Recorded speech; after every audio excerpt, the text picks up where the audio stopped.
Good morning students. मैं doctor Vijay Kumar, assistant professor EFM, राजकीय कन्या महाविद्यालय साफरा, बीकॉम पार्ट सेकेंड, EFM का पेपर फर्स्ट, राजस्थान में आर्थिक विवरण के अंतर्गत राजस्थान में आर्थिक नियोजन, इकोनॉमिक प्लानिंग इन राजस्थान। देखिए, देश के तीव्र व समग्र आर्थिक विकास के लिए भावी विकास योजनाओं का समुचित नियोजन किया जाना आवश्यक होता है। भारत में आधिकारिकता रूप से नियोजित आर्थिक विकास का शुभारंभ 1951 में प्रथम पंचवर्षीय योजना के प्रारंभ होने के साथ हुआ था, लेकिन आर्थिक नियोजन के लिए सैद्धांतिक प्रयास स्वतंत्रता प्राप्ति से पूर्व ही प्रारंभ हो गए थे। 1934 में सर एम विश्वेश्वरैया ने भारत के लिए नियोजित अर्थव्यवस्था प्लान्ड इकोनॉमी फॉर इंडिया नामक पुस्तक लिखी। ये नियोजन की दशा में प्रथम प्रयास था। 1944 में बॉम्बे के प्रमुख 8 उद्योगपतियों ने एक 15 सूत्रीय योजना बॉम्बे प्लान प्रस्तुत की। महात्मा गांधी की विचारधारा से प्रभावित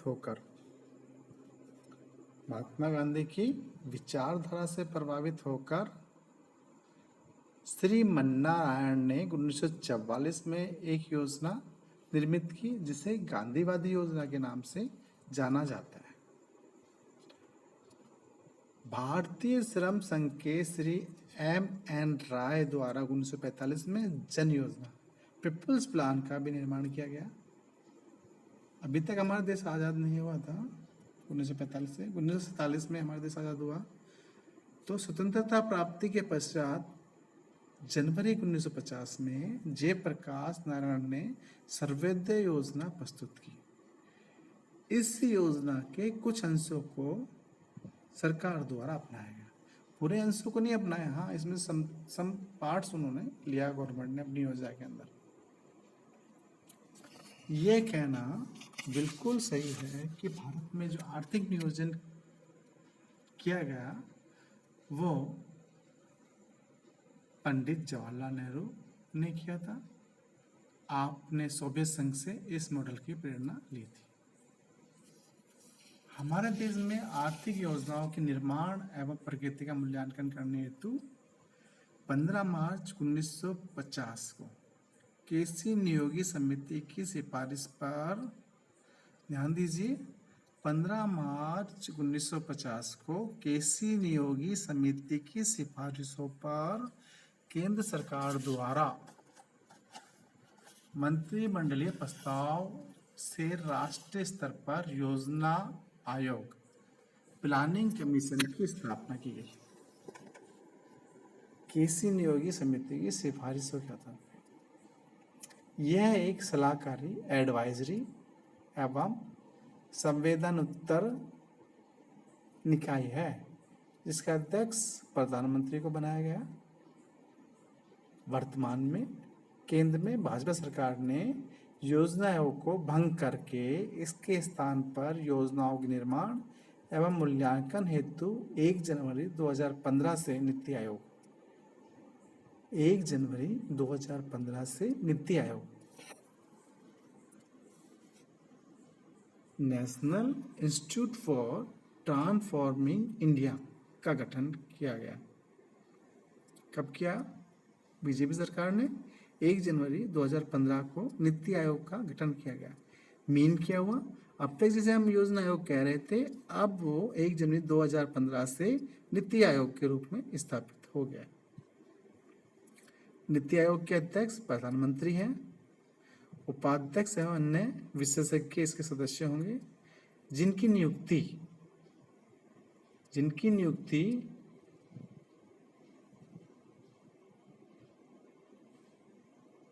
केंद्र सरकार द्वारा की जाएगी।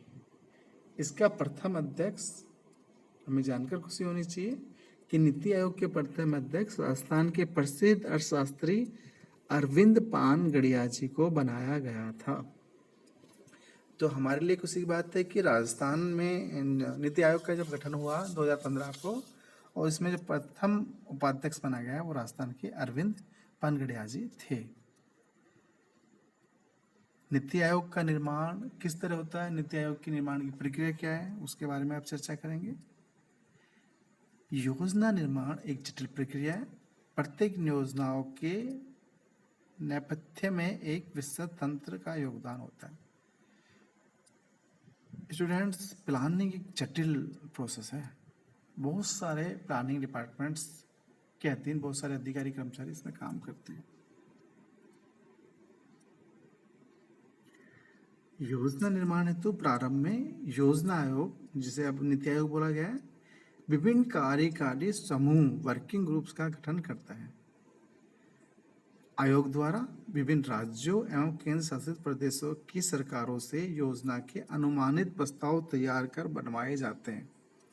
देखिए, मैं ये बताना चाहता हूँ, जो वर्किंग ग्रुप्स का गठन करता है केंद्र सरकार मतलब योजना आयोग, वो क्या करता है कि विभिन्न राज्य और केंद्र शासित प्रदेश हैं उनकी सरकारों से उनसे योजना के अनुमानित एस्टिमेटेड प्रपोजल्स को मंगवाता है।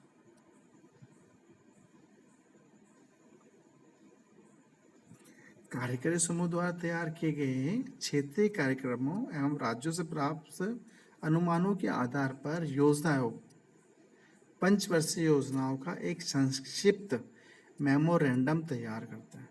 जितनी भी इंफॉर्मेशन आपके पास आई है स्टेट से या क्षेत्रीय अपने केंद्र शासित प्रदेशों से और क्षेत्रीय कार्यक्रमों के आधार पर एक मेमोरेंडम तैयार किया जाता है, जिसे केंद्रीय मंत्री परिषद तथा राष्ट्रीय विकास परिषद के सामने रखा जाता है।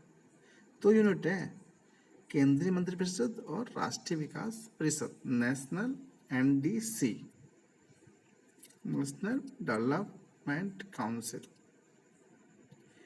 इसके द्वारा अनुमोदन होने के पश्चात उनके सुझावों को और निर्देशों को ध्यान में रखते हुए योजना आयोग द्वारा पंचवर्षीय योजना का प्रारूप तैयार किया जाता है और प्रारूप तैयार होने के बाद इसे प्रकाशित किया जाता है। योजना के प्रारूप निर्माण होने के बाद संसद, राज्य सरकार, विश्वविद्यालयों, शोध छात्रों, शोध संस्थाओं आदि को विचार के लिए उपलब्ध करवाया जाता है। इन सबकी टिप्पणियों के संदर्भ में योजना को अंतिम रूप से तैयार किया जाता है और लास्ट में मंत्री परिषद एवं राष्ट्रीय विकास परिषद के सामने अंतिम अनुमोदन के लिए रखा जाता है। NDC के अनुमोदन के पश्चात इस अंतिम योजना कहा जा सकता है।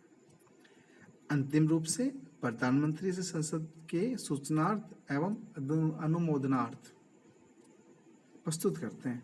जब बिल्कुल फाइनल हो जाता है तो प्रधानमंत्री महोदय ने संसद में सबको अनुमोदन के लिए उसको प्रस्तुत करते हैं। इसके पश्चात जब संसद से अनुमोदन हो जाता है उसके पश्चात ही हम इसे सरकारी योजना, गवर्नमेंट प्लान कह सकते हैं और सरकार इसे प्रकाशन कर देती है। जब प्रारूप तैयार हो जाता है उसको सरकार स्टूडेंट्स, विश्वविद्यालय और सरकारों के संसद सदस्य, सांसद सबके सामने विचार के लिए उपलब्ध कराती है और उनकी टिप्पणी आती है, उनका उसमें समावेश करके मंत्रिपरिषद और राष्ट्रीय विकास परिषद के अनुमोदन के लिए रखती जाती है। अगर जब उनका अनुमोदन हो जाता है तो प्रधानमंत्री महोदय इसे संसद के समक्ष अनुमोदनार्थ प्रस्तुत करते हैं। अगर संसद इस योजना को प्रस्तुत अनुमोदन कर देती है तो ये योजना गवर्नमेंट प्लान यानी सरकारी योजना बन जाती है और इसका प्रकाशन कर दिया जाता है। योजना निर्माण की इस जटिल प्रक्रिया के पश्चात राज्य व केंद्र सरकारें योजनाओं को क्रियान्वयन करने के लिए प्रयास करती है। जब आपकी प्लानिंग्स बन गई है, प्लान बन गए हैं, तो स्टेट गवर्नमेंट और सेंट्रल गवर्नमेंट उनको इम्प्लीमेंटेशन करने का प्रयास करती है। योजना है जिसे अब हम नीति आयोग बोलते हैं, देश के साधनों का अनुमान लगाकर तथा प्राथमिकताओं का निर्धारण कर योजनाओं का निर्माण एवं प्रगति का मूल्यांकन करता रहता है। आयोग द्वारा बनाई गई योजनाओं पर राष्ट्रीय विकास परिषद नेशनल डेवलपमेंट काउंसिल में विचार विमर्श किया जाता है। राष्ट्रीय विकास परिषद का गठन कैबिनेट प्रस्ताव द्वारा एक गैर संवैधानिक इकाई के रूप में, देखिए मैं बात कर रहा हूँ राष्ट्रीय विकास परिषद NDC, एक गैर संवैधानिक इकाई के रूप में 6 अगस्त 1952 को किया गया था। इसके अध्यक्ष प्रधानमंत्री महोदय होते हैं एवं सभी राज्यों के मुख्यमंत्री, केंद्रीय मंत्रिपरिषद के सदस्य, केंद्र शासित प्रदेशों के प्रशासक एवं योजनाओं के सभी सदस्य इसके पदेन सदस्य होते हैं। तो कितना बड़ा है, NDC से बिग यूनिट। कौन कौन शामिल हो रखे अंदर? प्रधानमंत्री महोदय, राज्यों के सभी राज्यों के मुख्यमंत्री महोदय, केंद्रीय मंत्रिपरिषद के सभी सदस्य, केंद्र शासित प्रदेशों के प्रशासक और योजनाओं के सभी सदस्य इसके पदेन सदस्य होते हैं। राष्ट्रीय विकास परिषद द्वारा योजनाओं की स्वीकृति के पश्चात उसे संसद से अनुमोदनार्थ प्रस्तुत किया जाता है। संसद की स्वीकृति मिलने के पश्चात ये प्रारूप योजना का रूप ले लेते हैं।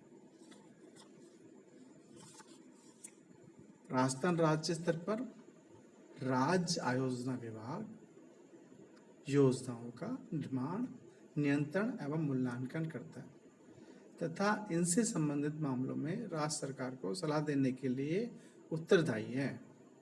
Planning department of the state government, जो कि आप लोगों को पूरा पता होगा, निश्चित रूप से ये सचिवालय के अंदर स्थापित है। राजस्थान सरकार का डिपार्टमेंट है, सारे डिपार्टमेंटों की इंफॉर्मेशन कलेक्ट करता है, उसके आधार पर इस सेंटर को प्लानिंग बनाने के लिए एस्टिमेटेड प्रपोजल्स भेजता है।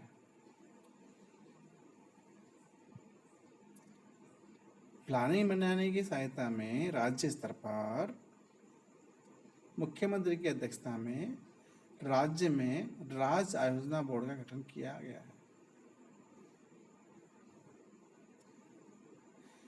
2015 में राज्य आयोजन बोर्ड का विघटन कर मुख्यमंत्री सलाहकार परिषद का गठन कर दिया।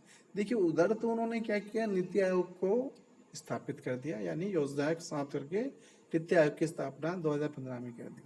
इधर जो राज्य आयोजना बोर्ड था उसको समाप्त करके मुख्यमंत्री सलाहकार परिषद का गठन कर दिया।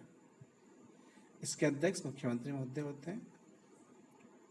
बात करते हैं हम राजस्थान में आर्थिक नियोजन की आवश्यकता और महत्व के ऊपर।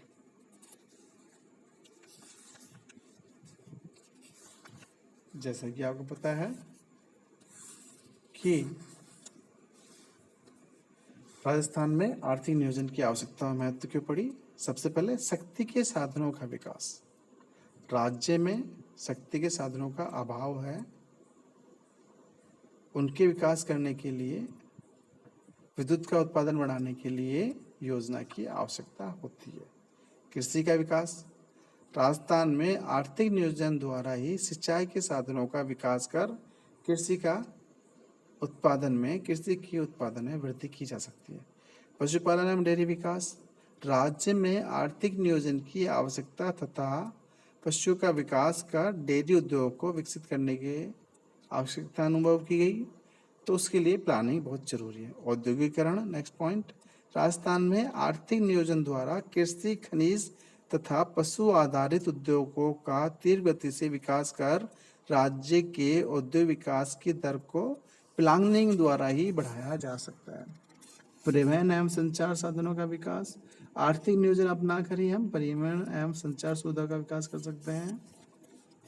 क्षेत्रीय विषमताओं में कमी। स्टूडेंट्स, आप जानते हैं क्षेत्रीय विषमताएं क्या होती है? जब एक क्षेत्र बहुत डेवलप हो जाए और दूसरा क्षेत्र डेवलप नहीं हो तो उसे बोलते हैं क्षेत्रीय विषमता में। जैसे धौलपुर इस डेवलप नहीं हुआ और जयपुर बहुत ज़्यादा डेवलप हो गया, तो ये विषमता है। तो इन विषमताओं को दूर करने के लिए राज्य सरकार ने प्लानिंग्स की है, प्लान बनाए हैं। ये इंपॉर्टेंस है प्लानिंग की। सामाजिक सेवाओं में सुधार। राज्य में आर्थिक नियोजन की आवश्यकता इसलिए अनुभव की गई क्योंकि अभी राज्य में सामाजिक सेवाएं जैसे शिक्षा, चिकित्सा, आवास, पीने का पानी, साफ सफाई आदि का नितांत अभाव है। इसकी कमी को दूर हम कैसे कर सकते हैं? ये कमी हम नियोजन अपना कर सकते हैं। रोजगार, राज्य में व्यापक स्तर पर बेरोजगारी और बेरोजगारी विद्यमान है। देखिए आप, एक छोटा सा विज्ञापन आता है कुछ पोस्टों के लिए और हजारों बेरोजगारों की संख्या में स्टूडेंट्स अपने फॉर्म अप्लाई कर देते हैं। तो राज्य के अंदर बेरोजगारी है, अर्ध बेरोजगारी है। अर्ध बेरोजगारी का मतलब समझ गए, कुछ समय के लिए रोजगार का नहीं मिलना। आदमी रोजगार लेना चाहता है लेकिन उसे रोजगार पूरे 12 महीने उपलब्ध नहीं हो पाता है। आर्थिक नियोजन के द्वारा ही हम रोजगार के अवसर सृजित करते हैं एवं विभिन्न योजनाओं के माध्यम से रोजगार प्रदान कर बेरोजगारी की समस्या का समाधान करने का प्रयास किया जाता है। गरीबी निवारण, राजस्थान में जनसंख्या में तीव्र वृद्धि, अकाल व सूखे, कुटीर उद्योग के पतन, बेरोजगारी के कारण व्यापक स्तर पर गरीबी विद्यमान है। राजस्थान एक गरीब स्टेट के रूप में आ रहा है। गरीबी निवारण के लिए रोजगार होना बहुत जरूरी है। जॉब्स के बिना आप पॉवर्टी को कम नहीं कर सकते।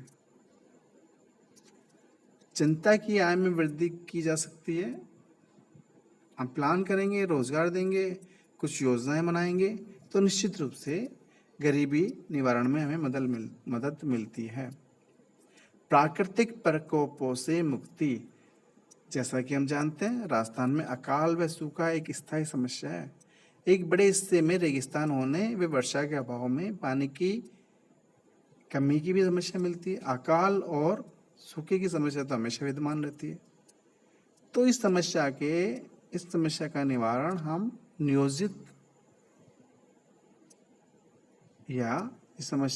हम नियोजन के द्वारा दूर कर सकते हैं।